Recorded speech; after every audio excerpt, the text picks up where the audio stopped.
কাণ্ড কর্মকাণ্ড কেবলই বিষের ভাণ্ড, অমৃত বলিয়া যে বা খায়। নানাজনই ভ্রমণ করে, কদর্থ ভক্ষণ করে, তার জন্ম অধঃপথে যায়।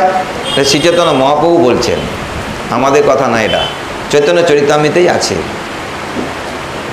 মানে জ্ঞানকাণ্ড মানে সকাম কর্ম, আর শুধু কর্ম মানে সকাম কর্ম, আর জ্ঞান, প্রচুর জ্ঞান বাড়িয়ে কোনো লাভ নেই। যে জ্ঞানটা এসেছে সেই জ্ঞানটাকে কাজে লাগাও। তুমি জানো মঙ্গল আরতি করলে মানুষের মঙ্গল হয়, তুমি মঙ্গল আরতি করো, তবে ওটা জ্ঞানটা বিজ্ঞানে পরিণত হবে, নাহলে ওটা জ্ঞান শুষ্ক জ্ঞান থেকে যাবে, ওতে কোনো রস পাবে না। যখন তুমি জেনেছো মঙ্গল আরতি করলে আনন্দ হয়, মঙ্গল আরতি করো, আনন্দ লাভ করো, জীবনটা আনন্দময় করো। নাহলে শুনলাম হ্যাঁ মঙ্গল আরতি করতে হয়, শুষ্ক জ্ঞান, কোনো লাভ নেই। তাহলে জ্ঞানটা বিজ্ঞান কখন হয়? যখন ওটা জীবনে প্রয়োগ হয়।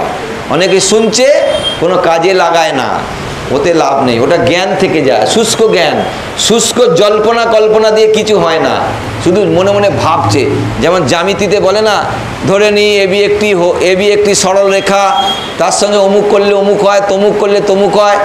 ধরে নিই মনে করি, ধরে নিই মনে করি হবে না। আমি করি, আমি রোজ মঙ্গল আরতি করি, এইটা বলুন। ये करना है, वो करना है, इसको देना है, उनको बोलना है, ওগুলোতে লাভ নাই। ওগুলো লেকচার হচ্ছে রাজনীতিবিদদের, আমাদের হচ্ছে করতে হবে, নাহলে এখানে এসো না। স্পষ্ট কথা, করো করো তো আসো, লোক দেখিয়ে লাভ নাই।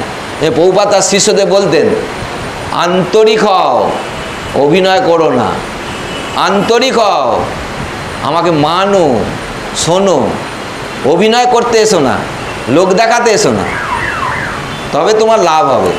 পরিষ্কার কথা, কি লাভ আছে? নাহলে সংখ্যা বাড়িয়ে লাভ কি আছে? জীবনটা ভস্যে ঘি ঢালা হয়ে যাবে। ছাইতে ঘি ঢাললে আগুন জ্বলে, জীবনটা ভস্যে ঘি ঢালা হয়ে যায়। হরির ভজনা করো, এখনো সময় আছে, এখনো করো। যখন থেকে জানতে পেরেছো তখন থেকেই করো। এইভাবে বিপদে পরিচালিত হওয়ার ফলে আন্তরিক অনভিজ্ঞ মানুষেরা শুদ্ধ কৃষ্ণভক্তি থেকে বঞ্চিত হয়। তপন মিশ্র হচ্ছেন সেই রকম মানুষের একজন উজ্জ্বল দৃষ্টান্ত। তিনি ছিলেন পণ্ডিত, কিন্তু জীবনের প্রকৃত উদ্দেশ্য যে কি তা তিনি স্থির করতে পারছিলেন না।